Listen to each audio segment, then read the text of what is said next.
Hey everyone, coming up shortly, you're going to be hearing from Danny Smith, who's a detective at Mission PD here in Kansas. And we're going to be talking about fentanyl and how to handle fentanyl, how to package it, transport it, what to do at the laboratory. And he's going to be talking about some processes and ways to do that. So before we hear from Danny, I want to go over a few of the products that are offered here at Arrowhead Forensics to help you stay safe when you're collecting, transporting, storing, and processing fentanyl. So first, we're going to talk about how to collect it. So the DEA actually recommends when you collect anything that's suspected as fentanyl to use 2 bags. So we have a kit here that we sell with the 2 bags and also the fentanyl label. So the DEA also requires, if you suspect that it's fentanyl, it needs to be labeled with something like this. It says suspected fentanyl. It has to be bright orange, bright red, just something that really stands out. So here's how this works. We just take a label. We label 1 bag like this. And then the fentanyl is going to be collected in this first bag. You also have to label the second evidence bag, which is a chain of custody bag that we supply in the kit. Looks like this. We're going to label the bottom of this bag with suspected fentanyl. We are going to take this first bag and place it inside the chain of custody bag. Okay, and then we're going to take off the seal, seal it up, and now you've got the fentanyl in 2 bags. So what's important here is that you're using 2 bags. This is a recommendation from the DEA, and that both bags are labeled suspected fentanyl. You'll hear Danny talk about this in just a little bit. We also sell the fentanyl labels separately like this. They come on a roll. They're bright orange. They say suspected fentanyl. Generally, most agencies are using these and just labeling any collection bag they have as suspected fentanyl. Okay, you're also going to hear Danny talk about testing the fentanyl at the scene. One of the challenges is when you, and you'll hear Danny talk about this, is when you get to the scene and there's a powder residue, you're not quite sure what drug that is. Before 10 or 20 years ago, there might be like a sniff test or moving the drug around a little bit, but with fentanyl being suspected, that's obviously not a good solution. So we actually offer a product from a company called SwabTech. So this is a very simple, touchless product where the suspected fentanyl does not go into the air. So if fentanyl was on my table here, I would literally just take this swab that is pre-soaked, dab it onto the fentanyl, and then hold it onto this card for 5 to 10 seconds. Okay, it's going to be a reaction to the card. It's a chemistry card, and after about 30 seconds, it's going to show you a positive or negative of a synthetic fentanyl. So this is SwabTech. This is a product that's a presumptive drug test kit. So if we think there's fentanyl at the scene, we can use this product called SwabTech. It doesn't get airborne.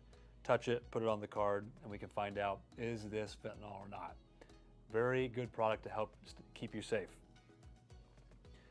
Okay, you'll also hear Danny talk about PPE. So when you're at the scene and you're going, man, I don't know if this is fentanyl or not, the DEA recommends garbing all the way up. Okay, so we have a kit called a HazGuard suit. It's going to come in a bag, and it's going to include some gloves, some eye protection here. Okay, it's going to include a mask. We all know about masks these days. Okay, so this is a mask that's N95 rated. Danny's going to talk about that. And then this is a full suit, full Tyvek suit with hood and boot on it. So this will protect you from head to toe. Comes in a bag, it's a grab and go. You can throw them in your squad car in case you need them if they're suspected fentanyl. And he's also going to talk about gloves. Okay, this glove here is called Coda. So not just any glove is okay when you are thinking there's fentanyl around. You need to make sure it is rated for fentanyl.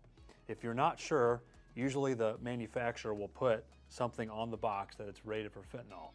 These I know for a fact are, and we advertise them that way. So it doesn't look much different than a regular glove. These are more like a dark blue glove, as you can see. But when you put it on, they're just a little bit thicker, still comfortable, But make sure you're not using just a standard thin glove like a surgical glove or a glove where you would handle food. It needs to be rated for fentanyl. So this one's called Coda. We stock these here at Arrowhead. Come in a blue box like this.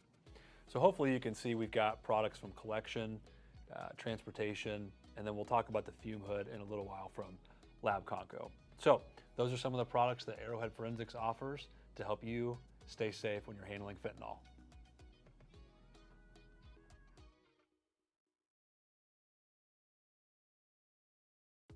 Hello and welcome to Arrowhead Forensics and another edition of a webinar here where we're going to be talking about fentanyl. So obviously a hot topic today, fentanyl and how to handle it, how to process it, how to package it. And so we're going to be talking about fentanyl hoods, kits, how to handle it, how to process it, how to package it. And it's really just something a lot of people are learning about right now. And so Arrowhead wanted to give a resource to our customers and especially talk to somebody in the field who's an expert and talk about how do we handle fentanyl? What do we even do with this? And so today we've got Detective Danny Smith with us from Mission PD, and he's going to be talking to us about what their agency does, what he's learned, and how we can be better equipped to process fentanyl. Okay, Danny, welcome to Arrowhead Forensics. I'm glad you're here. So you're with Mission PD. You've been there for how long, and where did you start your law enforcement career? I've been with Mission for 21 years, and prior to that I started with the Johnson County Sheriff's Department. Yeah. I started working in the jail and did that for a year and a half before coming out to work the street. Great. And you were telling me a little bit earlier off camera about why people start in the jail. I thought that was pretty interesting. Yeah, you know, starting in the jail gives you experience dealing with people in a controlled environment where hopefully you don't have the substances or the weapons, and you have to learn to actually talk to people one-on-one and use your communication skills. So it's a great place to start for anyone in law enforcement. That totally makes sense. So what's your why? Why did you start in law enforcement? Why did you want to be a police officer? That's a great story.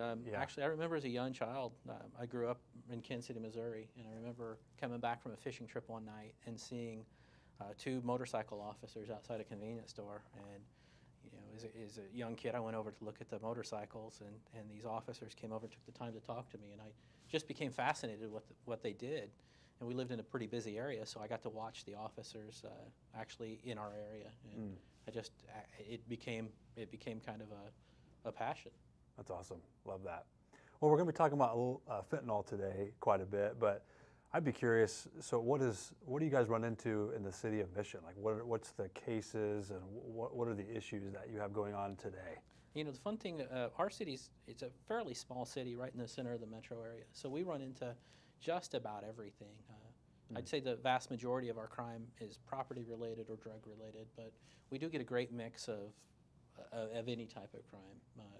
We see a lot of drug sales, drug overdose.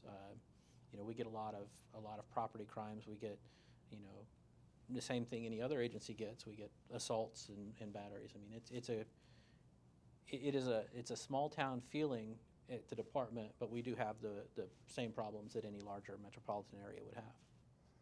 Okay, so today's kind of hot button topic in drugs is fentanyl. Obviously, there's still all the other ones around, right? But yes. Just so we're kind of on the same page, tell us, I mean, what is fentanyl? I know it's extremely dangerous, but what is it? It's a synthetic drug that can come in many different forms. You know, it's normally, it could be mixed with other substances. It could be liquid powder, but it's originated as a painkiller, but it's been synthesized on the street. So we're seeing it in dosage that aren't controlled, and we're seeing it in very dangerous levels. And you know, for our officers, the confusing thing with fentanyl is you don't know what form you're going to run into it at. It could be in anything. So what makes it so dangerous? Like maybe even more than, you know, cocaine or marijuana or. What really makes it dangerous is the fact that it can actually small particles can enter the air, and you don't even have to see it. The amount it takes to actually harm someone or cause a fatal overdose is an amount so small that you don't even have to physically see it. It can be floating in the air. It can stick to your clothes. It could be on a surface where you touch and it transfers to your skin, and it can absorb in the body in many different ways. So the thing about fentanyl is that you don't know what to expect. You don't know how you're going to encounter it. And it's a white residue, right, mostly. And so does it look almost kind of like another drug? You're not quite sure, is that fentanyl? Is that cocaine? Is that something else? Is that some of the confusing things? Yeah, absolutely. It could be in a powder form. It could be in pill form. It could be in liquid form. So, the form the substances that really cause concern for us are the powders, because the powders can easily become airborne and cause some problems for our officers. Okay, so now that we've established what fentanyl is, how are you as an agency dealing with, how do we keep our officers safe? How do we inform them what this is? I think you mentioned you were even working on your own program, trying to maybe make that a little more formal. Tell us about that a little bit. Well, absolutely. As the drug culture changes and as the trends change, we have to change along with them. Fentanyl is one of the things that's actually causing us some major changes. First and foremost is our education. We have to make sure that our officers understand that any powder or any substance they can come in contact with can be contaminated with or can contain fentanyl. Training our officers to slow down and to know what to look for and when to look for it. And secondly is equipment, making sure that we have the proper equipment to keep our officers safe, all the way from collection in the field to transporting it back to the station, to packaging, to storage in our property room, and then ultimately at the resolution of the case to destruction. So fentanyl can pose a danger to employees at all of our levels, from our first line officer who's taken the call in the street, to our property room clerk, to our transport officers. It can be dangerous for everyone. Yeah. So let's talk about the accessibility of fentanyl, maybe from the person actually ingesting or eating or however you get fentanyl into your body. The difference between today and then maybe even 10 or 20 years ago, those getting access to it, how has that changed? Well, fentanyl is actually accessible on the street, and it can be accessible to anyone. And that's the scary thing about fentanyl is that sometimes people, addicts or users, go out and seek fentanyl, and they're actually trying to get the high from fentanyl. Other times you can actually get it mistakenly. I mean, you could be trying to get a high from another substance that actually is contaminated or laced with fentanyl, and you don't even know it. I recall when I started, the smell test. You used to go into a call, and you would rely on odors, or you would look at things, and you would move things around to see how they reacted. Well, now moving any powders can actually cause those powders to go in the air. So now if we see powders, we don't even want to touch it until we back out, secure the scene, and make sure that we have our proper equipment on. Wow. So then how do you suspect fentanyl? How do you know if you're not quite sure what that substance is, and if normally in the past you would move it around or smell it? Obviously you're not doing that now. Absolutely. So how do you go, okay, well, that might be fentanyl? What are some things you guys are trying to figure out in that way? Really that's just through training and letting our officers know if they encounter something and they don't know what it is, that we're going to assume and we're going to work under the premise that it may be fentanyl until we can rule that out, or until we can get it properly packaged or contained. So really just educating our officers, slow down. Slow down if you're in a scene. Once we have everybody secure, secure the scene, remove everybody from that environment, and then make sure we have the proper equipment. And not only the proper equipment, but make sure that we have safety measures in case there is an accidental overdose. We have access to, the Narcan, or to the medical stuff that would help us out. So for those that may not know, what's Narcan? Narcan is a drug that in our area is carried by our Med Act, and it's an injection that we use for any opioid overdose. That actually, it's like a shot of adrenaline that can actually get the body going again, and it can bring people back, and it brings people back to consciousness fairly quickly. But it can, depending on the level of exposure and the amount, it can require multiple Narcan injections. Wow. So, it's something that.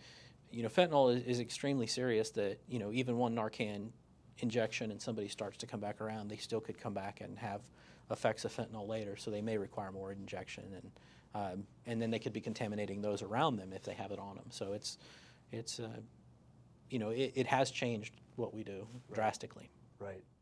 So you talked a little bit about packaging and maybe even about PPE. So let's say you're at a scene, you suspect it's fentanyl. You mentioned that you get some of the officers out of there, right? Like, so then what PPE, like what garments would you put on to make sure you're protected in that way? Well, we refer to the DEA guidelines, Yeah. and the DEA guidelines basically are an N95 mask, a good nitrile glove, make sure that there's eye protection so you can't get access to any eyes or nose where you can absorb the powders that are in the air faster, and then a containment suit, a paper suit to include shoe covers and good gloves, shoe covers, eye covers, and a mask. Yeah, you're covered from head to toe. Absolutely. Yeah, for sure. And then when you're done with the PPE, I mean it's over for that set that you have on, right? Like absolutely. And not only that, the removal of the PPE is going to be a critical step, because if you just go to removing it, if you take your gloves off first and then you grab your paper suit and you go to remove that, then you're going to contaminate yourself. So really, not only the having the PPE is important, but knowing how to use it and knowing how to use it properly is just as important. Okay. So you refer to the DEA guidelines. How is Mission tackled packaging it or transporting it? Have you guys thought about that and from a safety issue? No, absolutely. We double package any suspected powders. We double package it in clear plastic packages where you can actually see through both packages, so you know what's in there, and you can actually see that it is double packaged.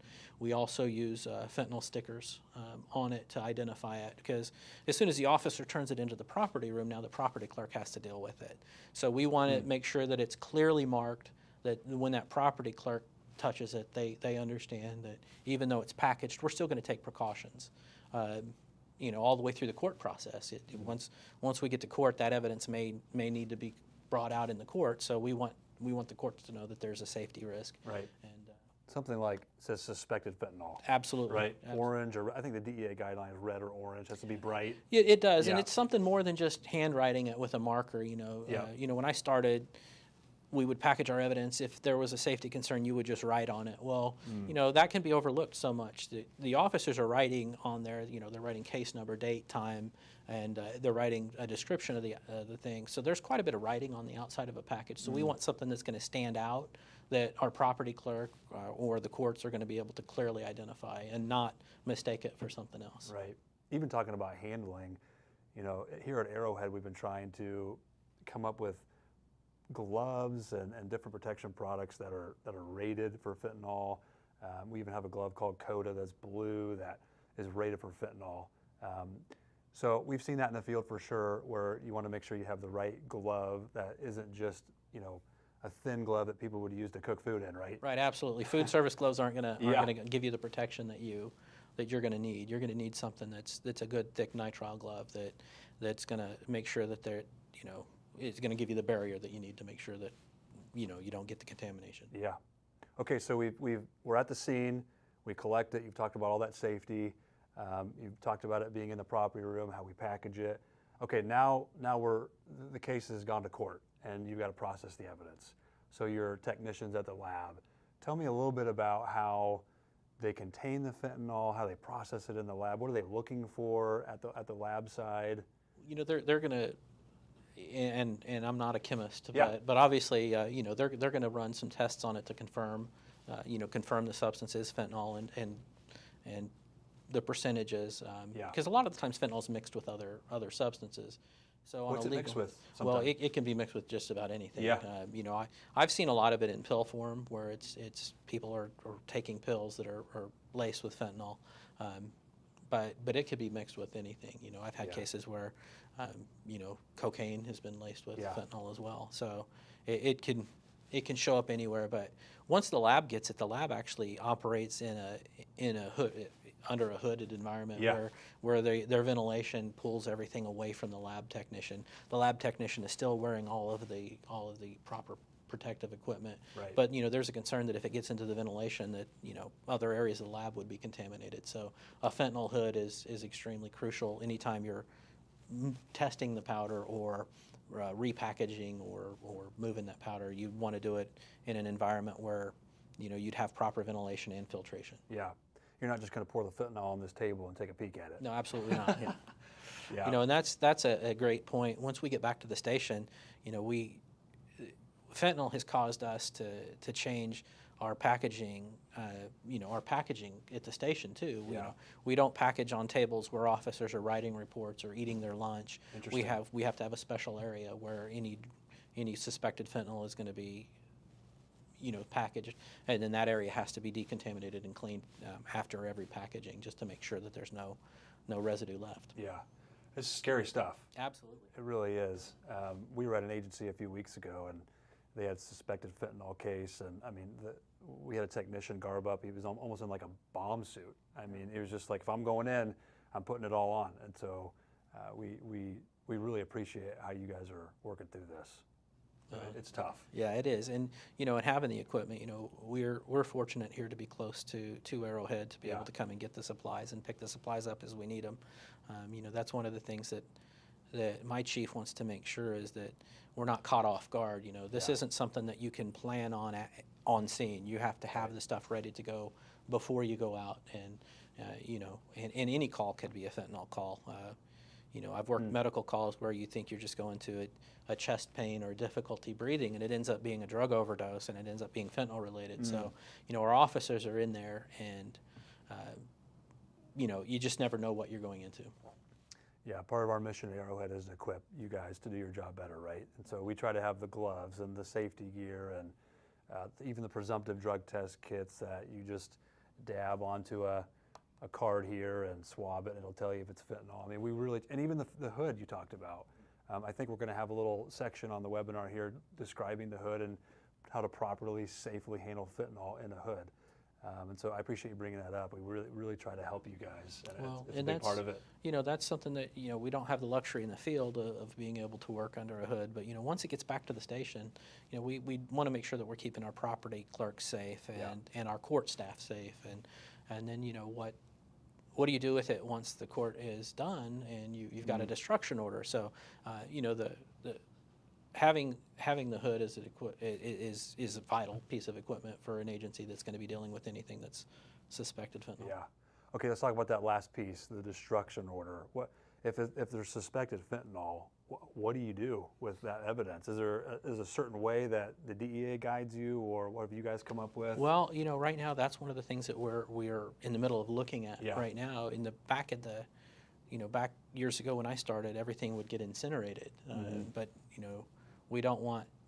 Obviously, you can't take a powder that's suspected fentanyl and go out and throw it into an incinerator, because then you're contaminating that environment. So it's something that we're looking into, and it's something that you definitely want to consider the local regulations. And you know, we're not going to be using an incinerator that's in the middle of a residential area. We're going to be taking it somewhere safe. So, you know, we do rely on some of the other agencies, like the DEA. When we have something that we know is fentanyl, you know, we call for help.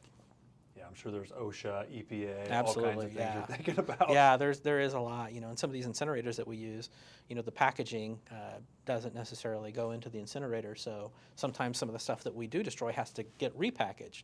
And if you're repackaging it, you know, you're running into that contamination issue. So it's definitely posed some issues for us, and you know, we're trying to evolve to be as safe as we can with the equipment we have available to us. Yeah. Well, it sounds like you guys have thought through this very thoroughly, and you've got a plan in place. And I hope for those that are watching today can learn a little bit more about, what do I do when I see this really dangerous, this drug that we're just not, you know, it's pretty new still to law enforcement, right? You know, it has definitely come on very strong very recently. You know, it's not something that was around 20 years ago that we would think about. And you know, even, you know, we're having to change the way we train our officers. You know, when you're on the scene and you get something that might be suspected fentanyl, you want to make sure that you're securing that in a way that is safe for you.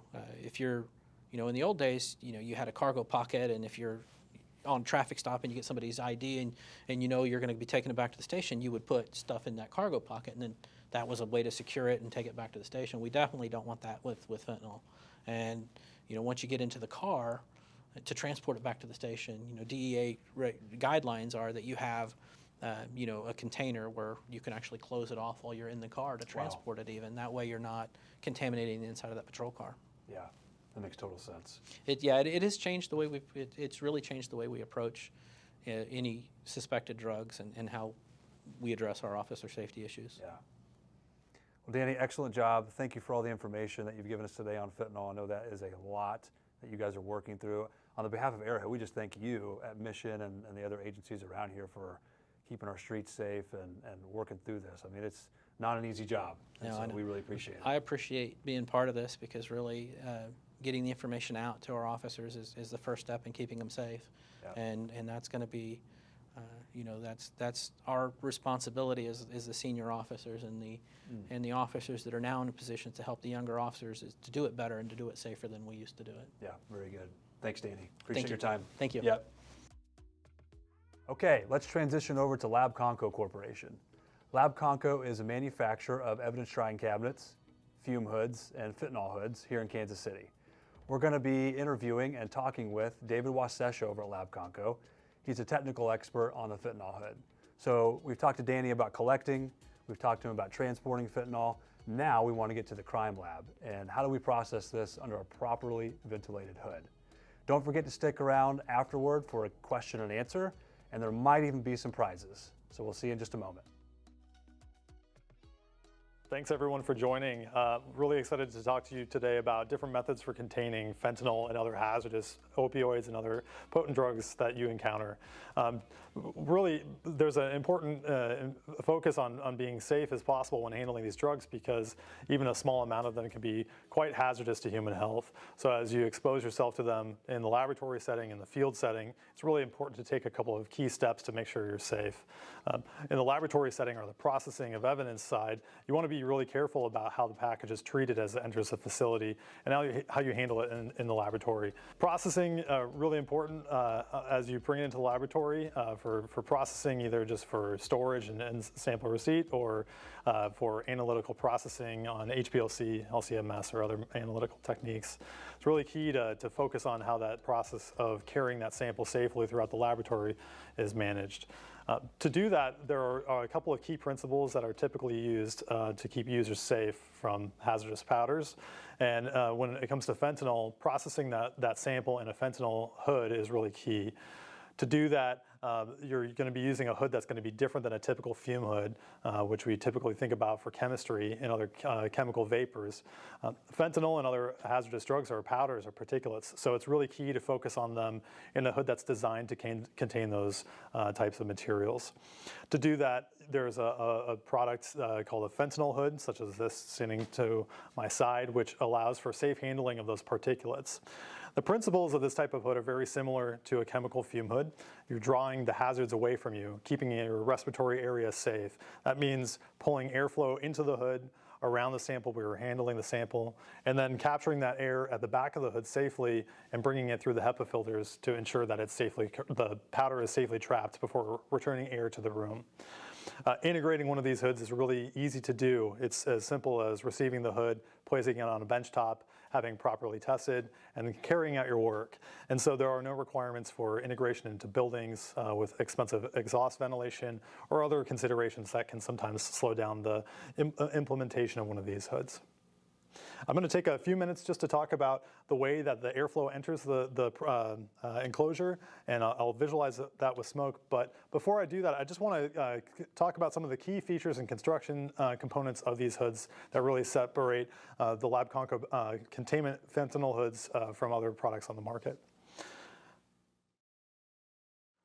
All right, so it's really important to consider the materials of construction for the hood that you're going to be containing fentanyl with. And really, given the nature of fentanyl, its toxicity, potency, and its difficulty to clean, it's really important to consider these factors in the selection of the hood.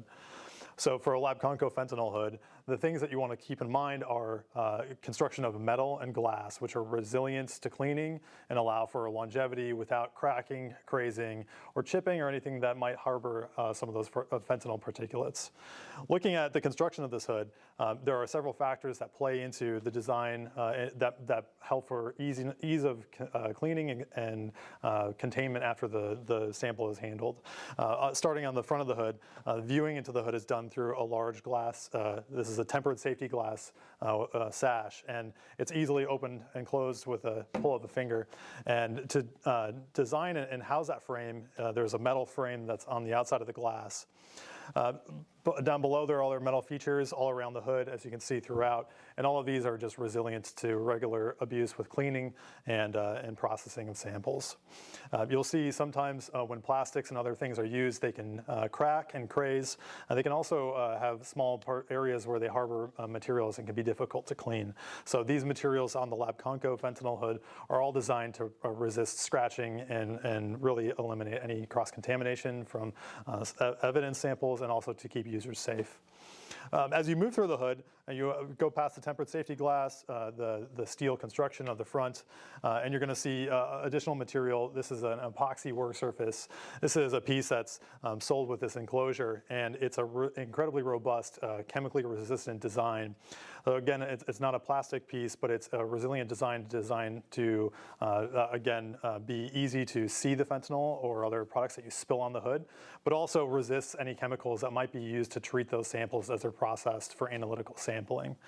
As you move back, you'll see there's a back baffle. This is a false wall at the back of the hood that helps direct and contain airflow, also helps to trap any particulates as they flow back towards the HEPA filter. This is a steel with construction design, and it also folds down so that it can be fully disinfected and cleaned between batches to ensure that no leftover materials are kept within the interior of the hood. Moving up, there's more steel and robust characteristics that just help for the hood to live out its life as a long-term solution for fentanyl containment.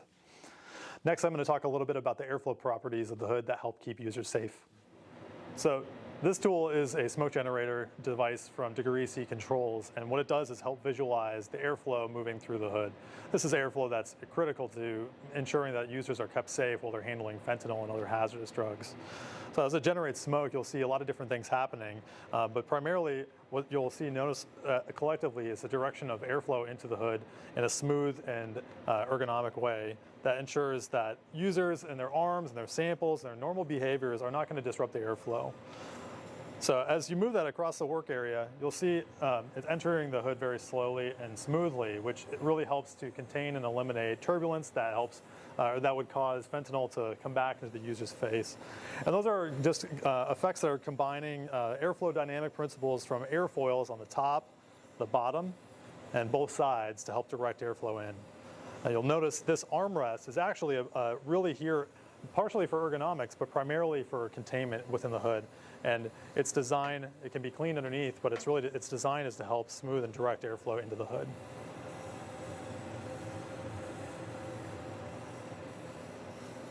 So visualizing smoke by all of these airfoils is really important to understand how the hood is doing its job to contain and smooth out airflow as it enters. Without these devices, you see a lot more turbulence, and you'll see rolling that can be difficult to contain. As you can see, as I block it up, because I'm blocking the purpose of the airfoil, you lose the ability for the hood to contain properly. So hoods that don't have these features can sometimes risk user health, and without the aid of smoke to help visualize what's happening with airflow going through the hood, it's difficult to know whether or not you are safe. As smoke gets past this front opening, you'll see it moves very smoothly to the back of the hood.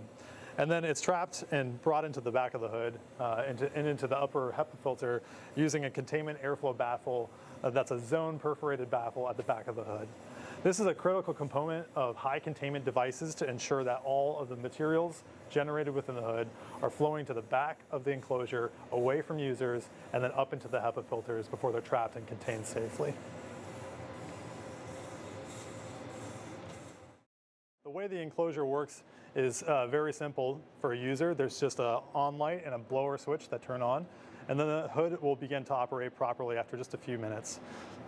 As the hood becomes acclimatized to the laboratory, it's going to start pulling airflow through and be safe to use with fentanyl and other hazardous opioids. Now, assuring that the enclosure is working properly is really important before you start working with hazardous materials. So there are a couple of different options that exist on Labconco products to make sure that you know when the hood is working safely. All of our models include a magnehelic gauge, which is just a simple pressure gauge on the left side. And what this does is it helps to ensure that you can see airflow moving through the product, and it measures differential pressure, or just measures that the hood is on or off. There are also options to look at the speed and safety of the airflow, which we encourage or purchase with this enclosure. LabConco offers two options. The first is an analog airflow sensor, which both communicates both visually and audibly when the airflow is not safe in the enclosure.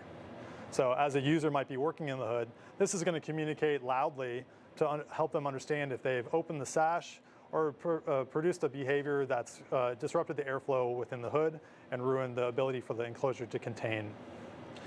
Another option that LabConco offers is a digital airflow monitor, which not only senses and shows an audible and visual alarm, but it also communicates airflow speed within the hood.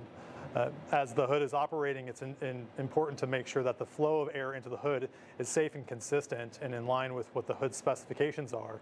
And failure to maintain that velocity can mean that the HEPA filters are loaded or the hood has experienced an unsafe condition. Important to the function of the enclosure is the ability to move airflow and trap any particulates such as fentanyl or other hazardous opioids on the filters within the enclosure. To access these during service or installation is very simple. There's just a panel that's removed, and you can access the important parts of the enclosure. So behind the front panel, you'll see a couple of different key components to this enclosure. The speed controls and things that are handled during installation are on the lower part of the enclosure. And up top, there are multiple HEPA filters that help trap hazardous materials such as opioids and other potent pharmaceutical powders.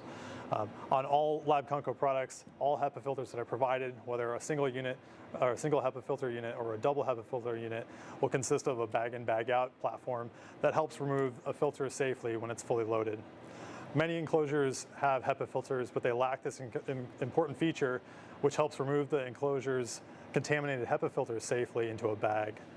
As the filter is pulled out, this allows for complete removal and insertion of a new filter without ever exposing the internal hazards inside the enclosure. This key concept helps users stay safe when a technician is there changing the filters.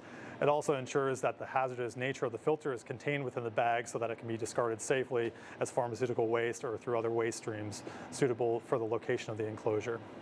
So LabConco uses 99.99% efficient filters that are rated to contain all sorts of different pharmaceutical powders of all types of sizes and potencies.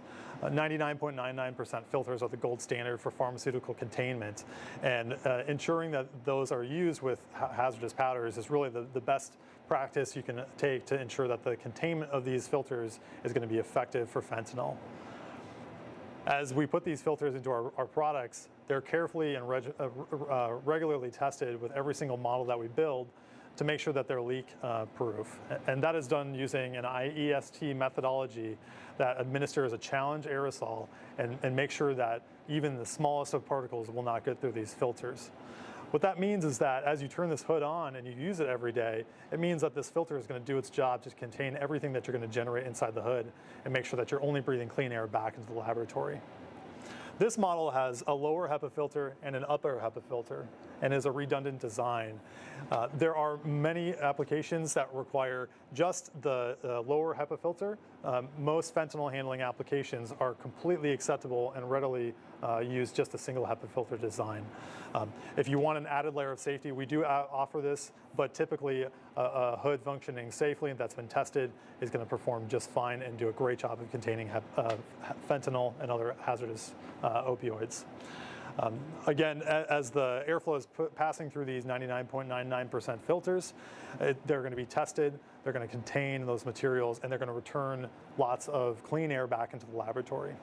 As you think about the filter's longevity inside the hood, keep in mind that these filters that LabConco uses have an extremely high surface area. And what that means is that regular use is typically going to see something between 5 to 10 years of lifetime before the filter needs to be replaced. Of course, it is dependent on usage, just like any filter. The dustier the environment, the shorter the life. But the square footage on these filters is designed to really maximize that for several years. So it's typical to think about using other types of enclosures and regularly buying filters to replace as they load. But the design of the LabConco filters and the surface area will ensure many years of use before any service is required. To understand when filters need to be replaced is pretty simple on a LabConco product. All you need to really consider is attention to the airflow sensor technology that's built in. As it alarms, it's going to indicate that airflow has become unsafe or too slow to effectively contain. And you can speed up the blower to ensure that the airflow is increased again. And as the blower reaches its maximum life and potential, that's the time when filters need to be replaced, typically after several years. So this will alarm, and that's the time to inspect and service the hood before continuing on with work. Working safely in an enclosure designed to handle fentanyl and other hazardous powders is really half of the hood containment and also half of users' understanding of how to work safely. So the hood will operate by turning on the blower, and as it runs, it's going to start pulling airflow through the enclosure. It's also important for users to be considerate of how they're going to be working in the enclosure and the types of safety equipment that they're going to be wearing. So everyone who is working with hazardous powders needs to do a couple of key things to protect themselves. They need to be mindful of the materials that they're going to be touching and wear proper PPE, including gloves and garb that's going to cover themselves. This is typically available in a fentanyl PPE kit. And that's going to create a physical barrier between yourself and the material you're handling. That kit typically will also include an N95 mask or other type of protective barrier that's going to protect your respiratory area from these hazardous compounds. Fentanyl and other hazardous opioids are entering the body through the respiratory tract and become very fast acting when they hit the lungs. And they enter the bloodstream, and within just a matter of seconds you can have a response that can show a dramatic or drastic health effect to the person who has been exposed. So it's really important to start with really great PPE. PPE suitable for fentanyl and other hazardous opioids is readily available in prepackaged kits. This HazGuard kit helps include all of the components that you need to keep yourself safe, including gloves, a gowning, and breathing protection. When you're working with an enclosure such as the LabConco fentanyl hood, it's really key that you focus on working safely and methodically inside these hoods. While they are designed to be incredibly safe operational devices, you also have to be aware that your hand movements can obstruct and change airflow patterns as they enter the hood. So good practices when working within a LabConco fentanyl hood are to work 4 to 6 inches into the interior. That's at least a couple of inches in to make sure that airflow has time to enter the hood safely and trap particulates. As you're working, move your hands slowly and methodically. Don't wave your hands back and forth, as these can cause air currents that may impact the hood's ability to contain. As you handle your evidence and process it, keep it out of the way, left or right is best. And if so desirable, make sure that you're containing any waste that you generate inside of appropriate bags as you collect it during the process of sample processing. When you're ready to complete work with the hood, that's the point at which you need to first disinfect the inside or decontaminate the inside using an approved cleaner that's going to eliminate the presence of any hazardous drug powders. Typically that's an oxidizing agent or some type of material that can neutralize those hazardous powders. And that's best applied by dousing a wipe or some other cleaning device and carefully wiping all surfaces within the enclosure after use. It's recommended that you at least clean the work surface after every single instance of working within the hood, and at a minimum clean the entire interior of the work surface and the back wall and other areas about once a week, if not sooner. The LabConco design is very easy to disinfect and decontaminate. All of the pieces can be removed or flipped up and down so that you can wipe safely above and below all components. Additionally, the work surface design that comes with the LabConco enclosure is dished. And what that means is that any materials that you spill or liquids that you spill within the enclosure are going to be contained on that work surface. That means nothing will roll out of the hood or spill out through the front and cause harm to users. Installing a fentanyl hood is a really simple process. The pieces will come from LabConco and Arrowhead in a couple of components. You'll have the hood all fully assembled, a work surface, and then a supportive base. Shown with this enclosure is a hydraulic base stand. This is a manual version that allows for up and down movement very simply. We also have hydraulic electric versions and fixed base stands. If you already have existing space in your laboratory, you can also put this enclosure on to an existing bench top, provided that it's large enough to support the hood and its weight. Sometimes when enclosures are used in facilities, it's helpful to have them mobile as well, and LabConco does offer kits that allow for mobility of these hoods in and around the laboratory where they can be conveniently used to process samples. Working safely in a fentanyl hood involves a little bit of skill by the user themselves to ensure safety. So the hood is going to be containing, effectively pulling air in away from you and doing so with a lot of precision. But there are a lot of things that you can do as a user to influence the way the containment is improved inside the hood. After you've donned your PPE and you're working and ready to open up a sample, you want to be able to work inside the enclosure at least a couple of inches to ensure that all contaminants are kept within the hood and contained within the hood.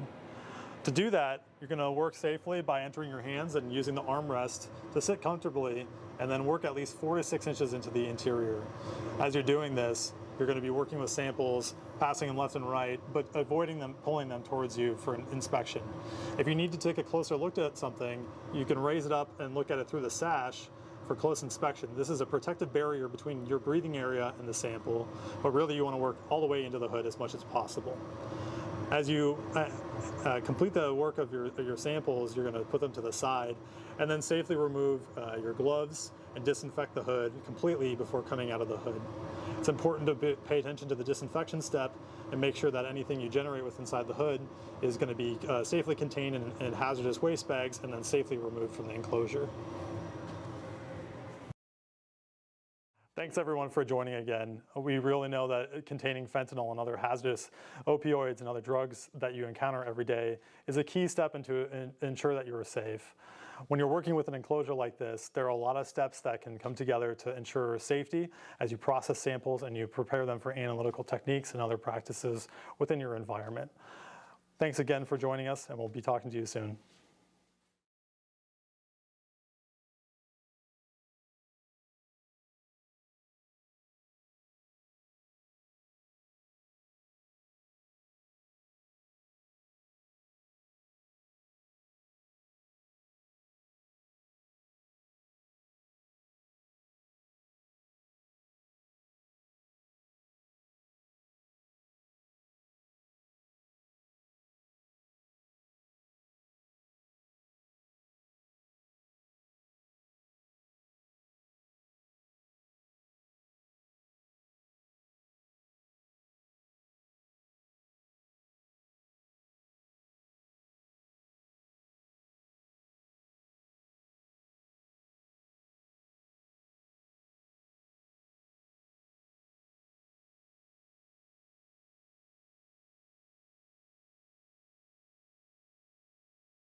All right, it should be connecting here in 15, 20 seconds. Okay.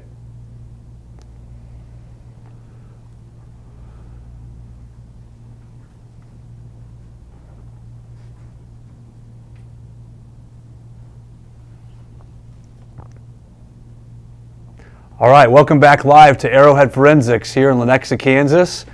I am here joined by Detective Danny Smith here with us. He's from Mission PD. and I'm Parker Snedden with Arrowhead Forensics. First of all, just want to say thank you to David Wasesha at Lab Conco. Just a great job explaining the fentanyl hood. And before that, Danny and I talked about collecting, processing, and managing fentanyl. So the first thing we're going to do, I'm being told by my producers in the back here that we have some trivia that we're going to be asking and some prizes we're going to give away. So Danny, we got some prizes out here. You think we should tell them about it? I think we should. Okay. All right. So I'm going to show you the prizes first, and then we'll ask some questions, and we'll give you guys some time to think about how to answer those, and you can answer them in the chat.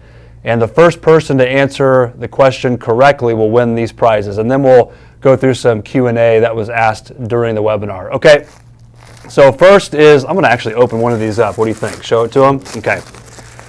So the first prize is one of our t-shirts for this year that's been very popular, called Crime Scenes Are My Jam.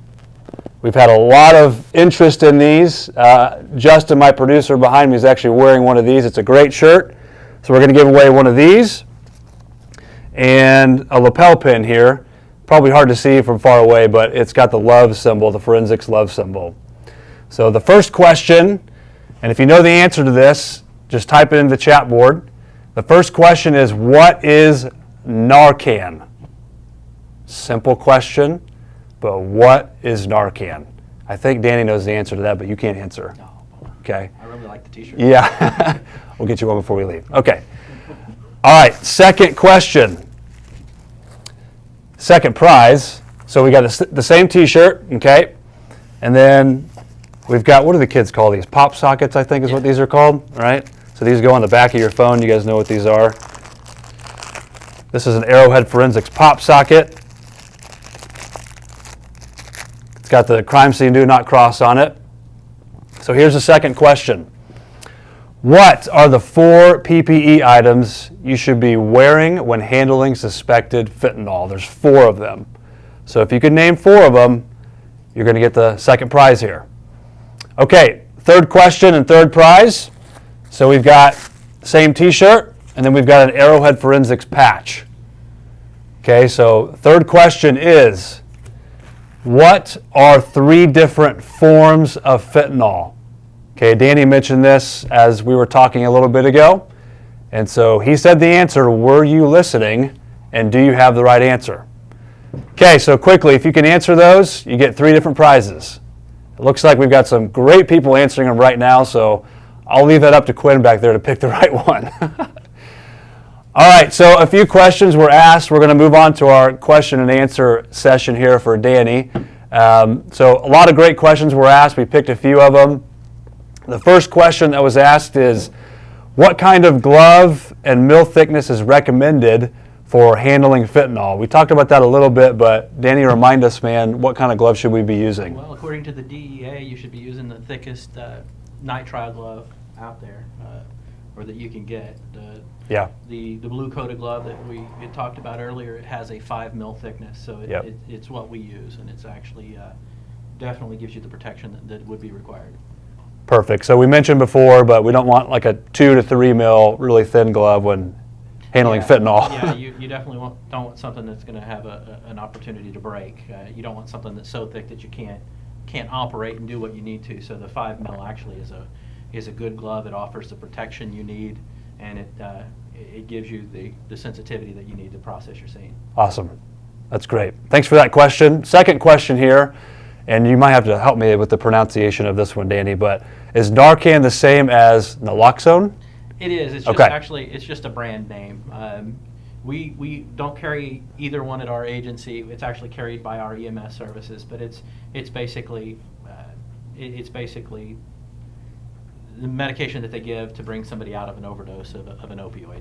Right. So if someone is OD'd, they're unconscious. We need something to get them back to life here. Yeah, and it could be an injection. It could be a nasal spray. I know there's stuff online about some of it being nasal spray, and I saw in the comments that there was mention of a nasal spray. Okay. It can be either injection or nasal spray. Okay, perfect. Thank you for that question. Okay, question here comes from Shayna Cunningham. Thank you, Shayna. So her question is, and we had a little bit of an internal debate amongst the room or discussion, I should say, not really debate, but with this question. It says, what about processing an item that has previously had fentanyl in it for fingerprints, where you would typically use like a super glue or fuming chamber? So what do you think about that? That's a great question. Our policy at our agency is that those items would go to our county's crime lab. And each lab is going to set their own guidelines as far as what they're going to do. From my experience, if there's a suspected contaminated fentanyl item, they're going to test it for fentanyl, and they're not going to run it through any of the other processes. Yep. If they do, it's still going to be under a controlled environment like a fentanyl hood. Yep. But that's going to be up to each lab individually. And the thinking behind that, obviously, is just to keep everyone safe. Absolutely. You have different sections at the lab that are responsible for different processing, and we want to make sure that everybody is as safe as possible. Okay, very good. Shayna, thanks for that question. Another question here was asked about the size of the hood that David was presenting here. And so the question was, what size was that hood? And then what sizes are available? And so the size that David was presenting here today was actually 3 feet, but you can get them from 2 to 6 feet. He also had mentioned that we can do like a custom size as well, but the more popular models are from 2 to 6 feet there. So great question sent in by that as well. Okay, so I think, I'm looking at my producers here, but I think we might have some winners from our trivia questions, and we're going to get those here in just a minute. But as a reminder, the first question was, what is Narcan? And Danny explained that well for us, for those that have OD'd, and it looks like Karen Sutton, let's give it up for Karen. Yeah, Karen Sutton is our first winner. Karen, you have won, as we talked about earlier, the Crime Scenes Are My Jam t-shirt. Okay, and so we will be sending that over to you. Make sure you put the size that you need in the comments there, and we'll make sure Mr. Quinn Carr will get that. And Quinn, right on top of it, says they're going to email him. So we appreciate that. Very good. You also have won the lapel pin, so that will be coming to you, Karen. Okay, the second question was, what are the 4 PPE items you should be wearing when you're around fentanyl? And it looks like Shayna Cunningham has answered that question correctly. So good job, Shayna. We will get your t-shirt size, and also you are the winner of the pop socket that I couldn't get out of the packaging earlier. But here it is. That'll go on the back of your phone. So very, very good. All right, last question was, what are the 3 different forms of fentanyl? And did we answer that question? I don't know if we did. Do you want to answer that, Danny? Is that good? Do we want to answer? Yeah. Danny knew. Yeah. Fentanyl can come in just about any form. Yeah. Powder, liquid, or it could be on a patch. It could be anything. Yeah. Yeah. Very good. Okay. So it looks like Ed Mondor. Forgive me, Ed, if I'm not pronouncing your last name correctly there, but Ed Mondor, you are the winner of that third question there, and you also get a t-shirt. The Crime Scenes Are My Jam, and then we will be sending you an Arrowhead Forensics patch. All right, Danny, that was fun. It was a good time. Yeah. Anything else that you want to add before we close? I would just hope that people are taking the time to train their officers to get the information and make sure we have the equipment and training in place before we need it. That's the key. Awesome. Well, Danny, thank you for being here again. We really appreciate it. That was a good time. And hey, we'll be recording this. If you want to access this later, send an email to Quinn at arrowheadforensics.com. I think he's put in the comments too that we are giving certificate of completions away for attending our webinar, so make sure you ask him about that as well. That's it for today from Arrowhead TV. We will see you next time. Have a great afternoon.